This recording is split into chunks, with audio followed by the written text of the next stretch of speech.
오늘 여러분의 발걸음이 복되어서 추석 명절 잘 보내시고 또한 가족들 구원하시고 돌아오는 발걸음 되길 주의 이름으로 축원합니다. 또한 오늘 말씀을 통하여서도 크신 은혜 받고 돌아가기를 주의 이름으로 축원합니다. 자, 오늘 말씀의 제목은 추석 명절에 상고하는 여호와의 절기, 이런 제목으로 은혜 나누겠습니다. 우리는 레위기를 통해서 번소와 속소, 번제, 소제, 화목제, 속제제, 속건제, 이 5대 제사에 대해서 이미 다루었습니다. 이제 레위기 이 23장을 통해서 이스라엘의 정말 중요한 7대 명절을 다루고 있는데, 우리는 이미 지난주에 이 3대 명절을 다루었고, 오늘은 이제 나머지 4개에 대한 명절을 다루게 되어집니다. 이 7대 절기는 단순한 이 농사절기를 통한 명절이 아니라 예수 그리스도의 십자가의 구원의 역사를 쭉 사건 또 시간 순으로 기억하면서 감사와 감격을 하며 지키는 정말 중요한 명절이라고 볼 수 있습니다. 그렇습니다. 예수님께서 십자가상에서 다 이루셨다고 선포하시면서 그 십자가 예수 그리스도의 피공로로 말미암아서 우리의 모든 죄가 사라진 줄로 믿습니다. 뿐만 아니라 우리 믿는 자들의 죄도 사함받고 오고 오는 모든 세상 짐 다 지고 가시어서 죄로 말미암아 따라오는 저주도 물러가고 심지어 죽음의 권세마저도 물리치셔서 완전한 승리를 이루신 거예요. 할렐루야. 그렇습니다. 우리 예수님이 인생의 가장 큰 문제인 바로 이 죽음의 문제까지도 이미 다 해결해 주셨는데, 사실 우리가 믿는 믿음이 너무나도 연약해서 불안해하고 초조하고 근심하지 않습니까? 그러나 여러분, 예수 그리스도의 십자가의 능력을 어느 정도 믿느냐에 따라서 여러분의 인생이 풀린다고 하는 사실을 기억하셔야 되겠어요. 이 믿는 믿음의 사이즈만큼, 내가 믿음을 땡기는 만큼 여러분의 죄와 저주와 죽음의 문제가 떠나갈 줄로 믿습니다. 십자가의 능력으로 삶의 모든 영역에서 물질의 문제, 건강의 문제, 관계의 문제, 모든 문제마다 구원을 이루게 되어지는 거예요. 할렐루야. 그야말로 하나님 나라 천국을 이루면서 누리면서 살아가게 되는 거죠. 그렇습니다. 예수 그리스도의 피공로로 말미암아서 내 인생의 모든 안 좋은 것도 다 합력하여 주물떡해서 선을 이루시는 우리 주님으로 말미암아서 결국 하나님이 나에게 가장 좋은 것으로 앵겨주시는 축복의 은혜가 있는 줄 믿습니다. 그러므로 우리는 믿음의 그릇을 넓히면서 주님의 은혜를 사모하고 땡기면 우리 축복의 넓은 그릇에 가득 담겨지게 되어지는 거예요. 할렐루야. 그런데 여러분, 나의 믿음이 간장종지만 해가지고 요만해가지고 말이죠, 거기에다가 하나님이 무슨 축복을 부어주시겠어요? 여러분, 4-5살 꼬마한테 뭐 100억 500억 그렇게 앵겨 줘보세요. 이거 감당 못하는 거예요. 아니, 주자마자 이건 재앙입니다. 이건 재앙이에요. 유괴 당하든지 돈에 깔려 죽든지 큰일 나는 겁니다. 차라리 안 주는 게 복이에요. 그런데 더 중요한 문제는 아무리 그릇을 넓게 준비한다고 해도요, 그 축복을 부어주실 때에 이거 흘러보내야 되거든요. 얼마나 흘려서 하나님의 영광을 나타내느냐, 이게 중요한데, 여러분 그 깔때기 있잖아요. 깔때기, 이거 한번 생각해 보세요. 깔때기 입구처럼 큰 그릇이 이렇게 준비는 되어 있는데 말이죠, 그래서 하나님께서 거기에 그릇에 맞게 축복을 부어주시는데, 문제는 내려가는 그 구멍에, 깔때기 구멍이 말이죠, 빨대처럼 조그맣게 이렇게 되어 있다고 하면 아무리 큰 축복을 부어주셔서 이거 흘러보내야 되는데, 그래야 더 계속 하나님이 부어주시는데 더 부어주실 수가 없는 거예요. 아휴, 나는 돈 없으면 절대 못 살아 그러면서 그 만몬신, 그 만몬 우상, 돈이 있어야 내가 마음껏 쓰고 내가 행복해지지, 그리고 하나님께 영광도 돌리고 뭐 하나님도 하지, 이 일도 하지 않겠어 그러면서 말이죠, 그 우상, 그 돈 우상에 매여가지고 그렇게 살아가시는 분이 있는데요. 그러면서 불안해가지고 아끼고 안 쓰고 그 깔때기 구멍이 마치 그냥 주삿바늘 구멍처럼 말이죠. 그만큼 적게 뚫려가지고 하나님의 은혜 축복받은 걸 말이죠. 흘려 내려보내지 않으니까 절대로 하나님의 축복이 계속 쏟아질 수가 없는 거예요. 그냥 입구도 깔때기처럼 크고 내려보내는 것도 동일해가지고 축복의 통로로 쓰임받기를 주의 이름으로 축원합니다. 아니 그러면 통로가 되면 다 쏟아져 내려가는 게 남는 게 하나도 없을 텐데요. 아닙니다. 나는 계속 하늘의 축복이 내려오는 것을 경험하면서 또 날마다 그것을 사용하면서 흘러 넘치기 때문에 축복이 계속 쏟아져 내려갈 수가 있는 거예요. 그래서 내가 복의 근원이 되는 줄 믿습니다. 여러분 유대인들은 이 명절에 이렇게 항상 먼저 하나님께 감사함으로 예물을 드리고 또 나아가서 이웃을 향하여서 물질을 흘려보내는 날로 삼아서 특별히 이 명절의 기쁨을 하나님과 이웃사랑을 위하여서 누리는 날이 되어진 것이죠. 지난 시간 우리가 살펴본 그 초실절을 이어서 오늘 본문에는 미를 추수하게 되는 것을 감사해서 하나님께 드리는 감사의 추수감사, 즉 맥추절이 있는 것인데요. 그럼 초실절은 뭐예요? 지난주에 살펴봤듯이 초태생할 때 처음 것 초자에다가 열매실해서 초실절인데 무엇을 가장 처음으로 추수하게 되어집니까? 보리죠. 보리를 처음 추수해서 하나님 앞에서 힘겹게 한 단을 수확해가지고서 올려드리면서 이때 모든 이스라엘 남자들이 함께 모여서 이 성회를 공포하고 하나님께 감사를 드리는 거죠. 왜 안 그렇겠어요? 그 지금 보리 한 단이 말이죠. 정말 너무나 귀한 거예요. 너무나 귀해요. 여러분 그 옛날 힘겨웠던 그 우리 어르신들이 겪었다고 하는 그 보릿고개, 그 고개를 숨 넘듯이 막 넘어서 지나야 되는 그 보릿고개, 이거 생각해 보세요. 그 긴 겨울날 말이죠. 먹을 게 없어가지고 없는데 너무 없는 거예요. 아예 전혀 없는 거예요. 그러니 굶으면 죽으니까 어떡합니까? 나아가서 그냥 나무 껍데기 벗기고 거기에 속살 긁어가지고 오는 거예요. 처자식 먹이려고. 그리고 나무 뿌리 그거 잘라가지고 와가지고서 그거 끓여가지고서 멀건 죽, 그거 먹는 게 아니라 마시는 거죠. 그렇게 끓여서 마시면서 근근히 긴 겨울을 지낸 거예요. 그러다가 이제 종자씨 가지고 매달아 놓고 있는데, 내가 마지막 어차피 죽을 건데 자식들과 함께 이 종자씨로 죽을 써먹고 함께 기쁨으로 먹고 죽으면 좋겠다. 그냥 도저히 안 될 것 같으니까 그런 생각이 막 문득문득 계속 드는 거예요. 그래서 종자씨에다 손을 대려고 하는데 그날따라 웬걸 그 딱딱히 얼어붙은 땅이 말이죠, 부드러워진 거예요. 그래서 힘겹게 곡괭이질을 해가지고서 눈물을 흘리면서 그 씨를 막 심는 거예요. 손이 시렵지만 곱지만 계속 심어가는 거예요.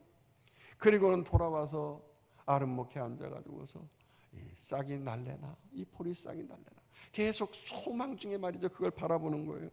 그리고 그 긴 밤을 그 소망 중에서 싹이 날 것을 기다리고 보리 고개를 말이죠 힘겹게 넘지 않습니까? 그랬더니 마침내 그 죽은 것 같았던 그 딱딱히 얼어붙은 땅이 말이죠, 보리가 말이죠 땅을 탁 뚫고 말이죠, 이 보리도 말이죠 이거 죽은 것 같았었는데 이게 싹이 나가지고서 부활하듯이 터져서 돋아나기 시작하는 거예요. 여러분 이게 그래서 보리가 아주 생명력이 참 강하고 새싹보리, 이게 그래서 몸에 그렇게 좋다고 하잖아요.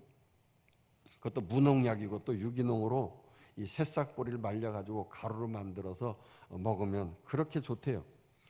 콜레스테롤, 장 건강, 다이어트, 그 골밀도 향상에도 좋고, 미용, 피부 미용, 그 면역성, 간 기능, 활성산소 제거로 피부 또 미용에 좋대. 당뇨까지도 좋대. 그래서 녹차나 말차처럼 물이나 우유에다가 이것을 타서 먹어요. 그리고 샐러드에다도 이제 또 뿌려서 먹고 하는데, 어느 날 저희 아내가 이걸 사가지고 와가지고 물 2리터를 그냥 마시기는 어렵다는 거예요. 근데 이거를 타가지고 먹으니까 그래도 다 먹겠더라 그러는 거예요. 그러면서 어느 날, 여보, 내 피부가 뽀얘졌지? 좋아졌지? 아니, 물을 많이 먹으니까 아무래도 물광 피부 됐겠지. 이제 그때 아니야, 이거 보리, 이거 새싹보리 이거 먹어서 그런 거야. 뭐 거기에 이렇다고 그래 뭐 그러더라고요. 그러면서 또 한다는 얘기가 화장실도 또 잘 간대요. 아무튼 보릿고개 지나가지고 이 보리 새싹이 나와가지고 보리 추수를 해서 걷었을 때, 여러분 이게 얼마나 기쁜 일이겠어요. 지금 굶주리다가 이걸 걷었으니 말이죠. 그런데 이거 먹고 싶은데 이 보리한다는 말이죠. 먹기도 전에 하나님께 바치는 거예요. 그게 바로 초실절입니다.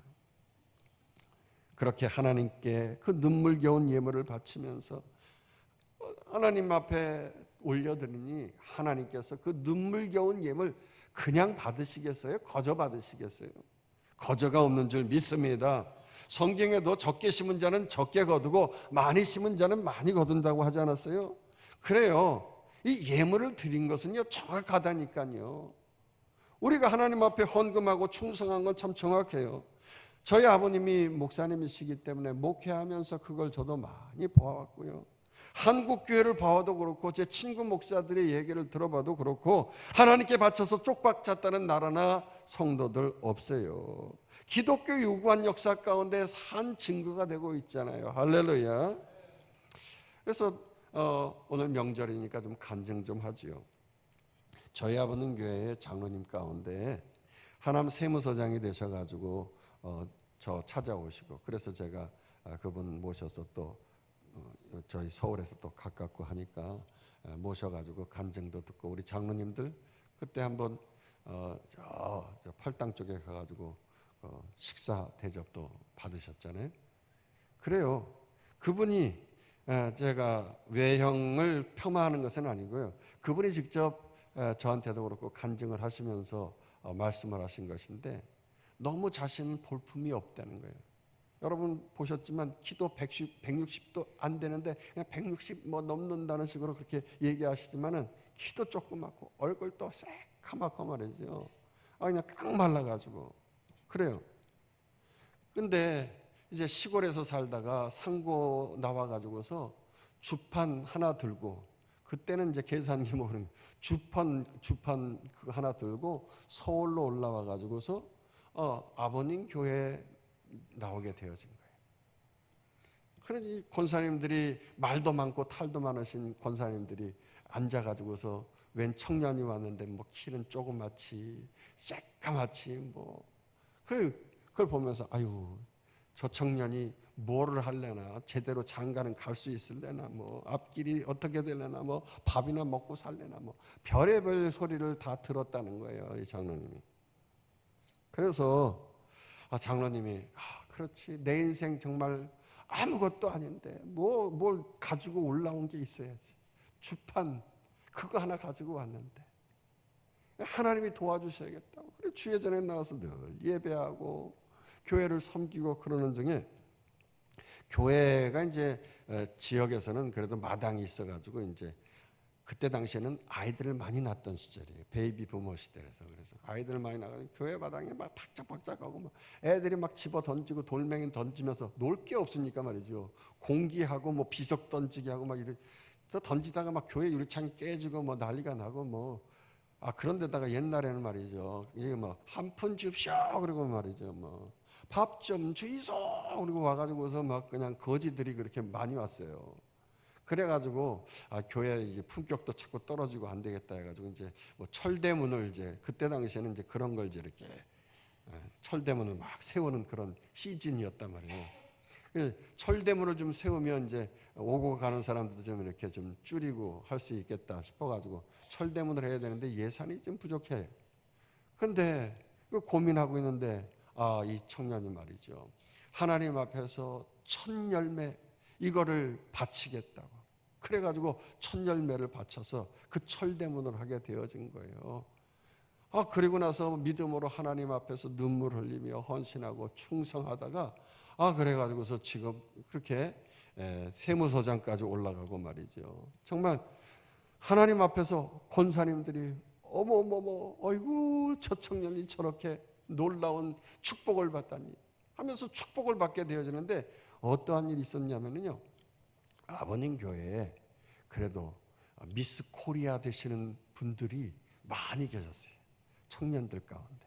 그래가지고서 미스 코리아 진선미 해가지고서 말이죠, 교회에 그렇게 이쁜 청년들이 많았는데, 제가 어렸을 때 이렇게 교사 선생님이 너무나 예뻐가지고 넋이 나갈 정도.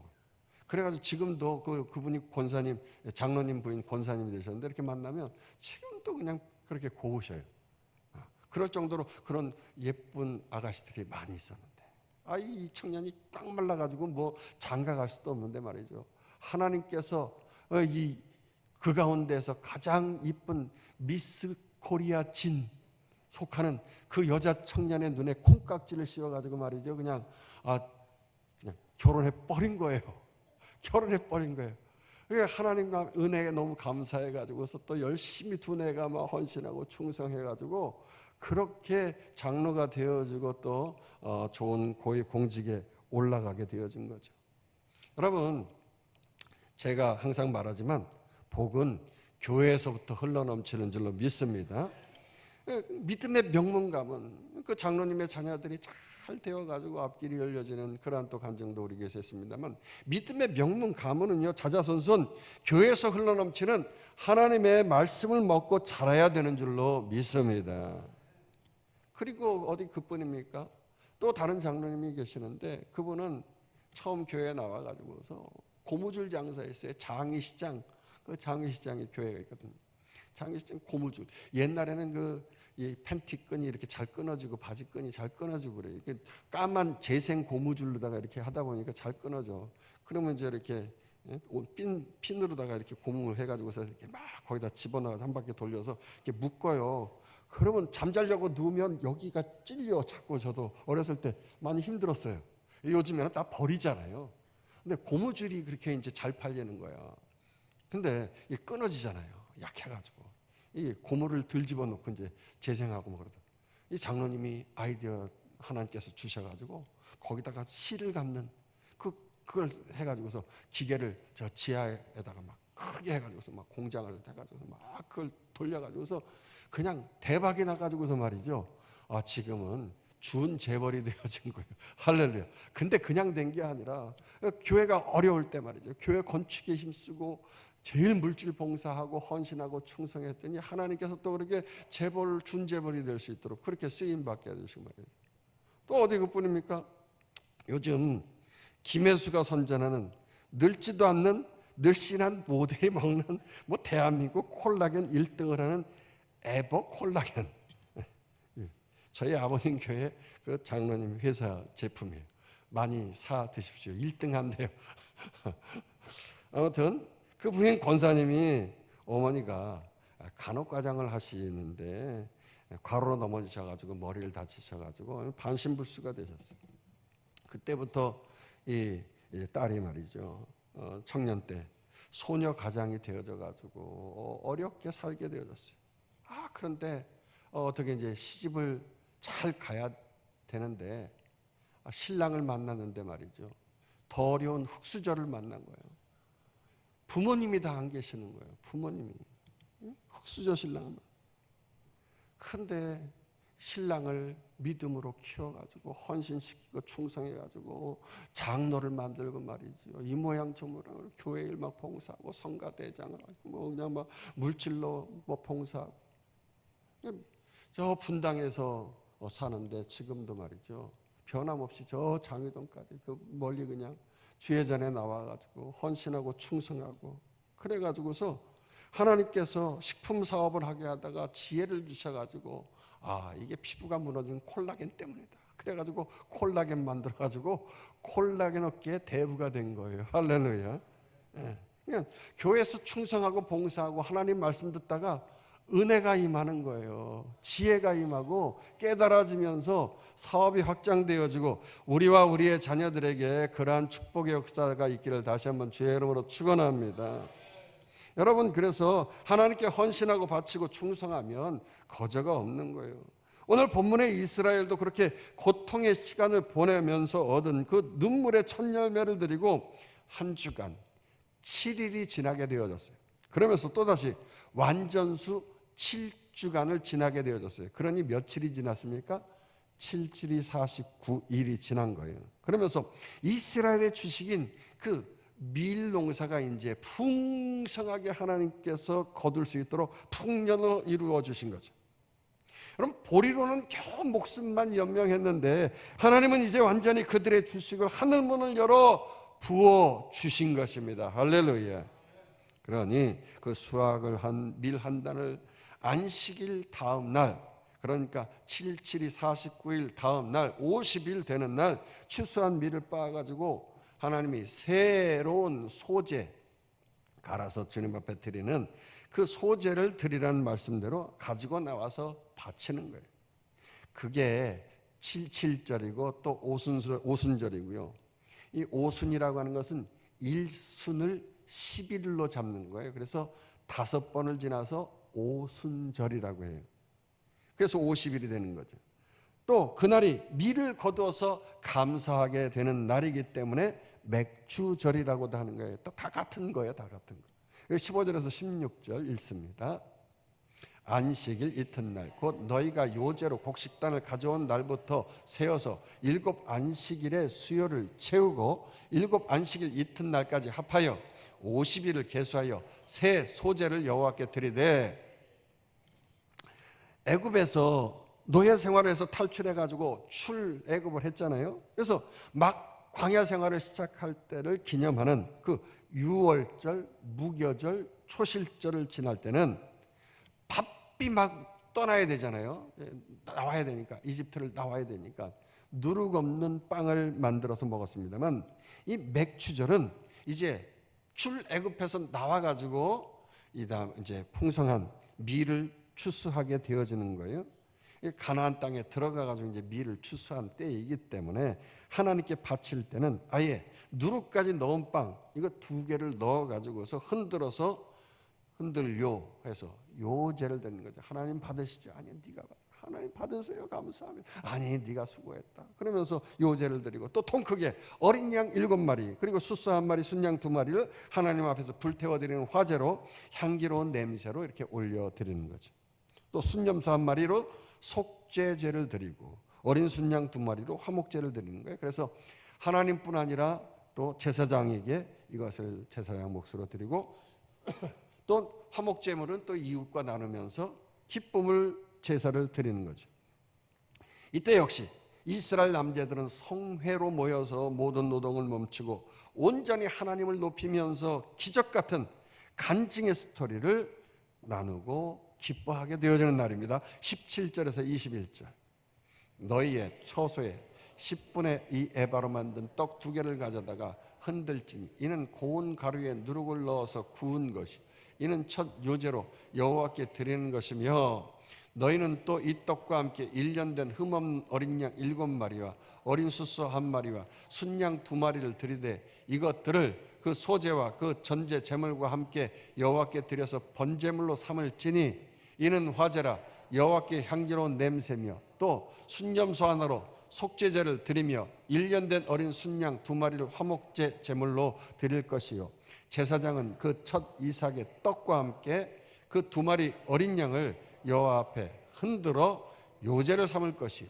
이것들은 여호와께 드리는 성물이니 제사장에게 돌릴 것이며 이날에는 너희는 너희 중에 성회를 공포하고 어떤 노동도 하지 말지니 이는 너희가 그 거주하는 각처에서 대대로 지킬 영원한 규례니라. 그렇습니다. 맥주절이 오순절 날에는 이렇게 향기로운 제물을 올려드릴 뿐 아니라 화목제물로 제사장뿐만 아니라 모든 백성들에게 이 성물이 나눠지는 거죠. 어디 그뿐입니까?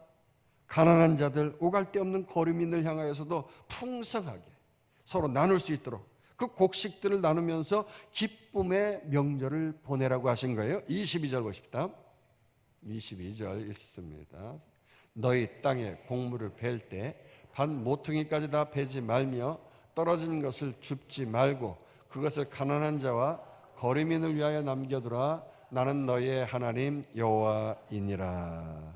그래요. 이 명절 안에는 하나님께 감사의 제사와 이웃사랑으로 이어지는 이런 특별한 규례가 자자손손 내려가도록 아름다운 명절로 자리를 잡으라고 명령하신 것이죠. 그렇습니다. 하나님께 받은 이 축복의 결신들은 나만을 위하여, 내 배만을 위하여서 먹고 마시고 움켜쥐게 되어지면 여러분 깔때기와 같이 조금해가지고 말이죠, 이게 흘러내려 보내지지 않으면 하나님이 하늘에서 쏟아 부어줄 수가 없는 거예요. 그래서 주변의 연약한 자를 위하여서 이 깔때기가 아니라 넓게 나를 축복의 통로로 만들어야 될 줄로 믿습니다. 그렇게 나눠야 한다는 말씀을 하신 거예요. 그럴 때 이 오순절인 맥주절에 아주 폭발적인 복이 부어지게 되어진 것입니다. 그런데 오늘날은 농사를 짓지 않고 농경사회가 아니잖아요. 그래서 이 오순절은 성령 강림하신 절기로 의미가 변화되어진 것입니다. 무슨 말입니까? 성령, 즉 예수님의 육신의 몸이 이제 십자가에서 죽으셨다가 부활하시고 하늘로 올라가셔서 승천하시게 되어져서 다시는 이 땅에 우리가 눈으로 볼 수가 없게 되었어요. 그때 내가 보혜사 성령을 다시 너에게 보내어 주리라 말씀하셨는데 그 성령이 바로 이 오순절날 예수님께서 하늘에 오르신 이후에 50일 되어져서 마가의 다락방에서 오순절날 성령의 역사가 임하여진 줄로 믿습니다. 그래서 파워풀한 예수 그리스도의 영이 우리의 몸과 마음과 영혼 속에 거하면서 우리와 영원히 함께 하시는 보혜사가 되어주신다고 말씀하셨어요. 할렐루야. 그래서 오순절 성령 강림으로 말미암아서 우리의 영이 예수 그리스도의 영으로 인하여서 너무나 잘 된 거예요. 그래서 예수의 영이 거하시니까 얼마나 내 영이 잘 되는지, 그래서 영혼이 잘 된 같이 나의 범사에 이 몸뚱아리 육신의 건강까지 잘 되어져서 영혼 몸이 총체적으로 잘 되면서 이 오순절 성령으로 말미암아 그야말로 두나미스, 다이너마이트처럼 폭발력 있는 파워풀한 능력이 합력하여 선을 이루면서 축복받아 누릴 수 있게 우리에게 주어진 줄 믿으시기를 축원합니다. 마찬가지로요, 여러분들이 믿음의 분량대로 이 두나미스, 다이나마이트 같은 믿음의 역사를 파워풀하게 얻으려고 한다고 하면 믿음으로 땡기는 거예요. 할렐루야. 믿어지는 믿음 가지시길 주의 이름으로 축원합니다. 우리가 예수를 믿고 구원받았다고 그렇다고 해서 진정 거듭난 본 어게인 성도가 되느냐? 아니에요. 오순절날 성령 충만 받고 성령이 말하게 하심을 따라서 나의 인격 가운데 이 성령의 9가지 삶의 열매를 맺어야 되는 거예요. 사희와 오자양 충온절, 사랑, 희락, 화평, 오래 참음, 자비, 양선, 충성, 온유, 절제, 이 9가지의 모습으로 우리의 삶을 살아내면서 그런 열매를 보여야만이 진정으로 인격이 변화되어지면서 새롭게 태어난 성령 충만한 본 어게인한 새로운 삶을 살아갈 줄로 믿습니다.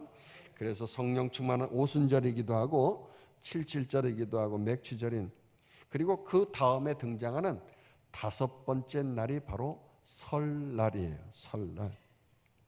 이날은 이 양의 뿔로 만든 이 양각 나팔을 뚜뚜하고 불면서 말이죠, 새로운 새해 첫날을 보내게 되기 때문에 나팔절이라고도 하는 것이죠. 23절에서 25절, 여호와께서 모세에게 말씀하여 이르실 때 이스라엘 자손에게 말하여 이르라. 7째 달 곧 그 달 첫날은 너에게 쉬는 날이 될지니 이는 나팔을 불어 기념할 날이요 성회라. 어떤 노동도 하지 말고 여호와께 화제를 드릴지니라.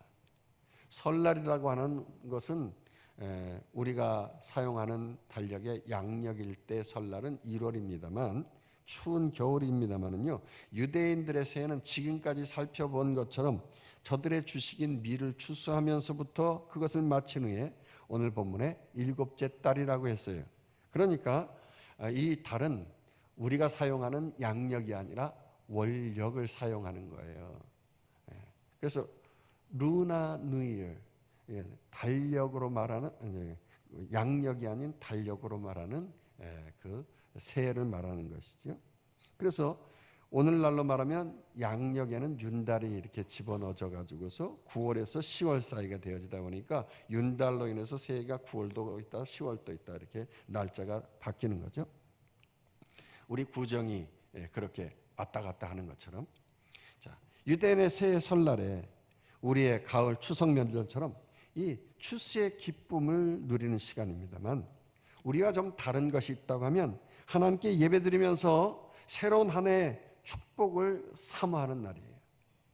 이 9월, 10월이 이 우리의 명절 이 추석과 비슷한데 같은 이 음력을 쓰니까 단지 이날은 새해가 되는 거예요.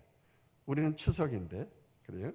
이날은 쉬는 날이 되어지고 나팔을 뚜뚜 불면서 새해를 공포하는 날입니다.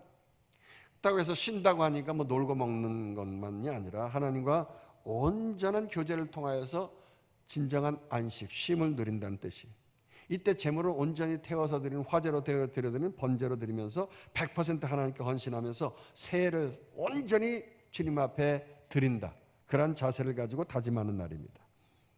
그러면서 그 새해 후 10일이 되는 날 드디어 아예 지나온 1년의 시간 동안에 자신이 지은 죄를 싸그리 싹싹 다 모아가지고서 대청소하는 날로 삼는 것이 또 새로운 절기이죠. 그래서 이것을 하나님께 내어놓고 속죄하고 회개하는 날로 삼는 것인데, 이날 자기 스스로를 괴롭게 해서 금식을 하는 거예요.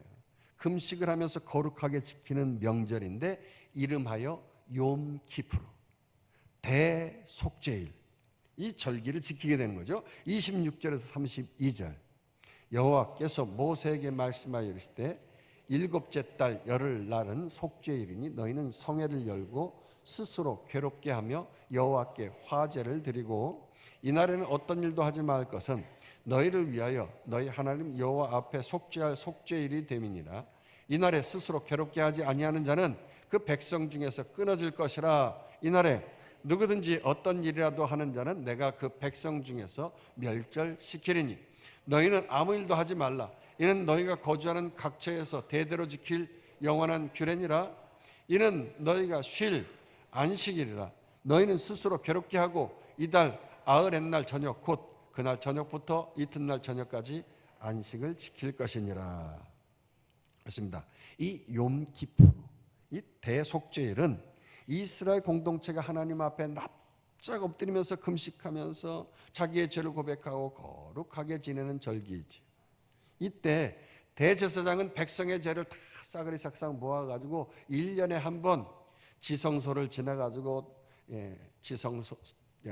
성소를 지나서 지성소 앞에 있는 이 커튼을 탁 열고서 하나님이 계시는 그 법궤가 있는 그 지성소 안으로 들어가게 되어져서 하나님 앞에 대속죄, 모든 죄를 속하는 그 욤키푸르의 그 속죄를 하게 되어지는 것입니다.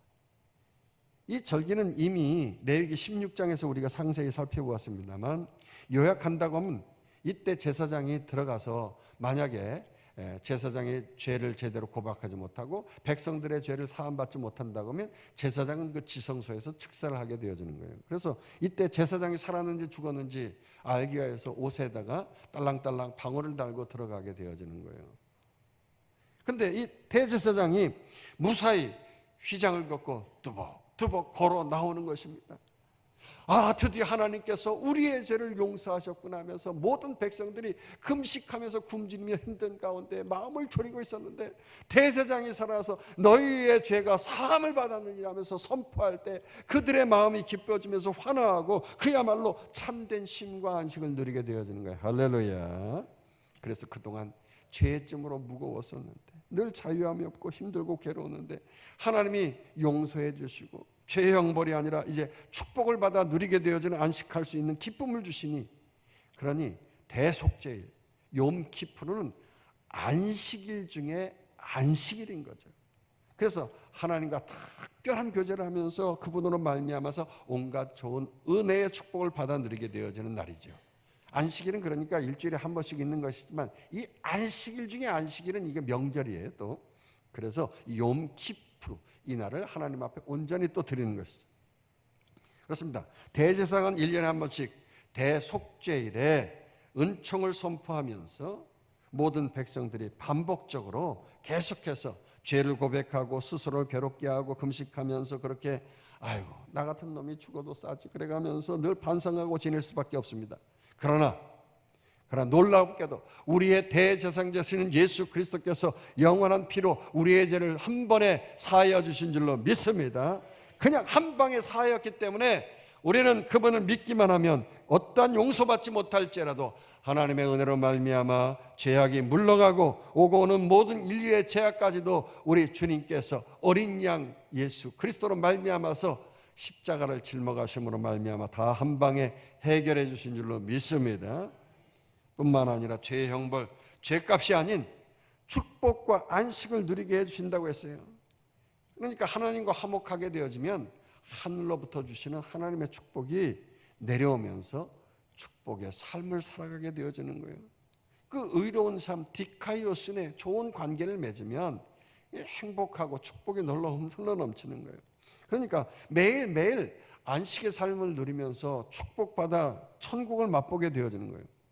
따라서 예수님이 십자가에서 나의 죄값을 치르셨다는 이 대속의 은총을 내가 얼마나 믿고 따라가느냐, 이것에 따라서 여러분 나의 인생이 바뀌게 되어지는 거예요. 그러므로 매일매일의 삶이 안식일 중에 안식일이 된다고 하는 것은요, 내가 주님을 마음속에 모시고 주님 나는 부족합니다, 나와 더불어 함께하여 주시옵소서 하면서 참된 그 관계를 맺을 때에 그 깔때기도 넓어지고 하늘의 문이 열려지는 거예요. 할렐루야. 분명한 것은 이 대속의 은총을 깨달을 때에 참된 평화가 이 땅에서 누려지고 참된 안식일 중에 안식일이 되어지는 거예요. 할렐루야. 그러면서 오늘 계속 반복되어지는 일은 반복되는 말이요? 성회로 절기를 지낼 때 노동도 하지 말고 안식일을 지키라. 아무 일도 하지 말라는 거예요. 이게 매우 또 중요하죠. 교회에서는요, 저희 교회는 안 그렇습니다만 어떤 교회는 교회에서 가서 안식일을 누리기는커녕 안식을 누리기는커녕 가서 싸우러 가고 다투러 가자고 전쟁하러 가는 교인들이 있더라고요. 어쩌게 그냥 교회가 막 다 찢어지는 거예요. 갈라지고 사분오열하고 예수님의 몸이 막 다 찢기는 거예요. 교회는 안식을 누려야 하는 장소인 줄 믿습니다. 그래서 봉사하는 것 때문에 너무 안식을 누리지 못하면 안 되는 거예요. 그래서 말씀을 들어야지 봉사가 우선이면 안 되는 거예요. 그리고 너무 열내고 막 분내고 다투고 막 노여우면 그래 상처받고 막 그러다 보면 말이죠, 시험당하고 한참 그래서 잘못되잖아요. 그래서 내가 너무 교회에서 열심히 일하려고 하지 마세요. 하나님이 일하시도록 그렇게 하나님 앞에서 헌신하고 충성하십시다. 할렐루야. 그게 그냥 안식하라고 하는 거예요. 그런데 신자는 예수님의 대속의 은혜를 경험해야 되는데 이런 싸우고 다툼하는 신자는요, 마음에 맨날 환난이 시험당하고 그러니 어떻게 안식이 있을 수 있겠어요? 근데 욤키푸르 대속의 은총을 누리는 사람은 날마다 이 안식일 중에 안식일 누리는, 아니 교회가 잘 되면 하나님의 축복이 또 임하는 것이고요. 또 힘들고 어려울 때 봉사 좀 덜 하면 되는 것이고요. 그렇지 말이죠. 너무 말이죠. 아이고 왜 당신 열심히 신앙생활 안 하냐고 너무 그렇게 푸시할 필요 없어요. 저는요, 제 목회 스타일은 여러분들 행복하게 목회하길 원해요. 할렐루야. 그래서 막 그냥 매 예배 시간에 왜 빠지느냐고 막 강단에서 막 그냥 야단치고 막 때리고 그래가면서 그냥 눈치 봐서 그냥 억지로 나오게 그렇게 신앙생활 여러분들에게 해드리지 않잖아요. 그렇다고 너무 푹 퍼져가지고 그렇게 신앙생활하면 안 되겠죠. 그저 하나님 내 죄를 다 속량해 주셨으니까 하늘의 신령한 복을 사모하면서 믿음으로 땡기시기를 주의 이름으로 축원합니다. 복을 땡겨야 복이 오는 거예요. 예배에 나오지도 않고 뭐 복 받겠다고 하면 그게 하늘의 축복이 오겠습니까? 그래서 항상 기뻐하고 하나님과 교제하면서 쉬지 말고 기도하고 범사에 그저 감사하면서 살아가면 그게 하나님의 뜻인 줄로 믿습니다. 중요한 건 이제까지 내가 이 세상 나라 애굽에서 얻어 쳐져가면서 보리죽도 제대로 못 얻어먹고 남 좋은 일만 하면서 헛된 삽질하며 살았는데 웬 은혜인지 웬 사랑인지 나를 모든 저주에서 구원해 주셔서 이게 이제 적과 꿀이 흐르는 그 축복의 가나안 하나님 나라를 상징하는 그 안식일 중에서 안식일 누릴 수 있는 은혜를 주시니 이게 얼마나 감사한 일입니까? 그래서 그 하나님의 은혜를 기억하면서 이제 마지막 명절을 지내게 되어지는데 그 명절이 바로 초막절입니다. 초막절은 저들의 주식인 밀을 수확하고 모든 과거의 죄를 용서받고 은혜 주셨음을 기념하는 절기이기도 하지만 무엇보다도 과거부터 시작해서 현재까지 지켜주신 그 하나님, 그 에베네셀의 하나님, 이걸 기억하면서 감사하면서 기념하는 절기인 것이죠. 33절 36절 있습니다. 여호와께서 모세에게 말씀하여 이르실 때 이스라엘 자손에게 말하여 이르라. 일곱째 달 15째 날은 초막절이니 여호와를 위하여 이레 동안 지킬 것이니라.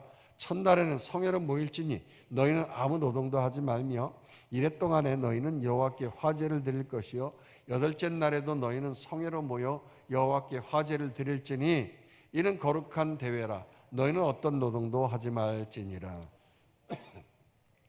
이 초막절은 본문의 유대 달력으로 7월 15일부터 7일간 지키는 것인데 초막절은 히브리어로 수콧이라고 해요. 수콧. 이 기호는 출애굽기 12장 37절에 이스라엘 자손이 라암셋 즉 이집트를 떠나서 숫곳에 이르니라고 기록한 데서 이 초막절이라는 단어가 나온 것입니다. 그러니까 노예 생활하면서 이스라엘 백성들이 처음 이집트에 나와서 진을 치고 장막을 친 곳이 숫곳이에요. 근데 노예가 어떻습니까? 한밤중에라도 주인이 얘야 개 아무도 없느냐 그런 말이죠. 눈썹을 휘날리면서 달려가야 하는 거예요. 그러니 어디 마음 편히 두 다리 뻗고 잠을 잘 수 있겠습니까? 그렇게 430년 동안 노예로 살다가 지옥 같은 노예로 살다가 기쁨을 누리고 이제 숫곳이라고 하는 곳에 도착해서 초막을 짓고 두 다리 쭉 뻗으면서 낮잠도 자고 말이죠. 실컷 꿀잠을 자고 그렇게 편안하게 쉼을 누리게 된 거죠. 지금 이스라엘 백성들은 이런 초막절을 기념하는 텐트를 만들고 7일간 생활해야 되기 때문에 텐트를 조금 튼튼하게 만들어야 되는 겁니다. 그렇다고 해서 뭐 완벽하게 집을 짓는 건 아니고요. 여러분들 야영 가가지고 텐트 칠 때 그냥 팩 안 받고 그냥 놔둬보세요. 바람 불면 그냥 휙하니 그냥 날아가 버리고 뒤집어지고 난리 나잖아요. 그러니까 그래도 안전장치를 하고 좀 해서 만들어야 되는 것처럼 본문에 보니까 아름다운 과실의 가지와 종려나무 가지와 풍성나무 가지와 시내버드를 취하여서 가족들이 생활할 수 있는 텐트 개념으로 초막을 만들려고 했어요. 뭐 풀로다가 그냥 대충 만드는 게 아니라 가지를 이렇게 만들어 가지고 이렇게 텐트를 집을 좀 만들라는 거죠. 40절에서 마지막 절 읽고 마칩시다. 첫날에는 너희가 아름다운 나무 실과와 종려나무 가지와 무성한 나무 가지와 시내 버드를 취하여 너희의 하나님 여호와 앞에서 이레 동안 즐거워할 것이라. 너희는 매년 이레 동안 여호와께 이 절기를 지킬지니 너희 대대의 영원한 규례라. 너는 일곱째 달에 이를 지킬지니라. 너희는 이레 동안 초막에 거주하여 이스라엘에서 난 자는 다 초막에 거주할지니 이는 내가 이스라엘 자손을 애굽 땅에서 인도하여 내던 때에 초막에 거주하게 한 줄을 너희 대대로 알게 함이니라. 나는 너희의 하나님 여호와니라. 모세는 이와 같이 여호와의 절기를 이스라엘 자손에게 공포하였더라. 오늘날 유대인들이 이 초막절을 지키기 위해서 사진에 보는 대로 이 아파트 베란다에다가 초막을 짓기도 하고요. 일단 그 앞에다가 마당에다가 이 초막을 짓고 심지어 호텔에서도 텐트를 설치해 놓고 온 가족이 명절을 지낼 수 있도록 그렇게 가족들을 유치하기도 해요. 우리나라 추석 명절인 이때쯤, 그러니까 오늘 제목처럼 추석 명절과 저들의 절기라고 하는 이 말씀처럼 말이죠. 이때 성지순례를 가게 되어지면 저들의 그 새해를 볼 수가 있다고요. 그 명절을 맞이해서 이런 광경들을 이제 보게 되어집니다. 이렇게 7일 동안 아예 어린 자녀들과 더불어서 가족들이 함께 텐트를 치고 야영을 하면서 그 옛날 광야에서 장막 치고 첫 자유를 만끽했던 것, 또 그리고 광야에서 고생스럽게 텐트 생활을 하면서 지냈던 것, 그걸 기억시키는 거죠. 그래서 자녀들에게 이야기하다라는 뜻을 가진 그 하가다, 우리 박현식 목사님이 우리 어린이들과 하가다 하잖아요. 그 하가다를 하는 겁니다. 무슨 이야기를 하냐면 하나님이 광야 같은 삶 속에서 어떻게 도와주시고 어떻게 기적 같은 일을 행하셨는지 자녀들과 간증을 나누는 거예요. 초막에서 간증한다고 하니까 생각나는 게 있어요. 나의 자랑은 하나님이라고 하는 이 복음성가, 우리가 매번 부르고 오늘 축조 전에도 부를 건데요. 이 복음성가는 우리 교회 정윤복 장로님이 작사하시고 며느리가 곡을 붙이고 아들 승현 형제가 찬송한 거예요. 얼마나 지나온 시간, 구구절절히 간증하고 싶었으면, 그 하가도 하고 싶었으면 나의 자랑은 하나님이라는 이런 곡을 썼겠는가 싶어요. 처음 제가 대광교회에 부임했을 때 우리 장로님 해외 모든 사업이 다 망해가지고 거처할 집이 없어가지고 이 초막이 없어가지고 이거 엄청 어려움 중에 계셨어요. 심지어 오죽했으면 둘째 아들 승범 형제가 그 아르바이트에서 이제 벌어오는 거 몇 푼 벌어오면 그거로 살아야 될 정도였다는 거예요. 근데 하나님이 태양광을 통해서 한 방에 채워주셔가지고 거처할 초막집이 생겨가지고 그 집은 집값이 많이 올랐을 거예요. 우리 한번 신방 갔었죠. 태양광 사업이 막 잘 되니까 말이죠. 너도 나도 또 태양광 사업에 뛰어들어가지고 뭐 그냥 사업이 이제 이렇게 부진해지고 정체가 됐다가 또 코로나로 인해서 그런 업체들이 다 그냥 이렇게 그냥 정리가 되면서 장로님이 사업이 또 독보적인 존재가 돼가지고 이 이제 태양광 사업은 이 북쪽 또 중부 지역은 이제 어느 정도 다 그냥 이제 자리가 잡혀 있고 남쪽으로 이제 더 크게 이제 확장을 해 나가시기 위해서 내려가셨는데 멀리 떨어져 계시지만 그래도 이번 지난주 금요일 날 우리 주영자매 결혼식에 올라오셔가지고 축하해 주시고 우리 교역자들 모두에게 또 명절 선물도 전달해 주시고 그러시더라고요. 물론 우리 모두는 이 명절 때가 되면 일가 친척과 이웃에게 감사의 선물을 나누고 또 물질을 도네이션 이웃에게 하는 것도 중요합니다만 그것보다 더 중요한 게 있어요. 그것보다 더 중요한 거. 욤키프로 이 대속죄의 은총을 통해서 나를 구원해 주신 하나님의 은혜를 잊지 말고 자녀들과 함께 나의 자랑은 하나님, 그 하가다 하는 일을 하시기를 축원합니다. 뭐 장로님은 노래 가사 작곡도 하고 작사는 못해도 우리가 간증은 할 수 있잖아요. 그렇게 좀 해보자고요. 이번 명절 우리가 좀 하가다 해야겠어요.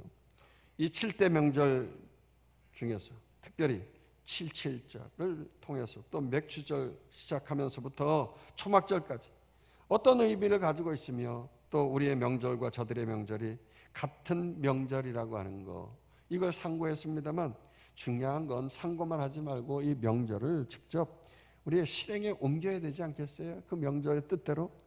그래서 자녀들과 일가 친척들에게 우리가 지난 한 해 동안 하나님이 나의 삶 가운데 행하신 일 크든 작든 지금 입을 열어서 하가다 하십시다. 할렐루야. 간증하자고요. 질문하면 또 대답도 하고 교회에서 나눠드린 가정예배 유인물 가져가셔가지고 예배도 드리고 또 우리 성도들 모두 영적 리더로서 왕같은 제사장으로서 안 믿는 식구들 앞에서 하나님을 증거하고 구원하고 놀라운 하나님의 영광을 나타내는 복된 명절 되시기를 주의 이름으로 축원합니다. 축원합니다. 축원합니다. 우리 함께 합심해서 기도하십시다.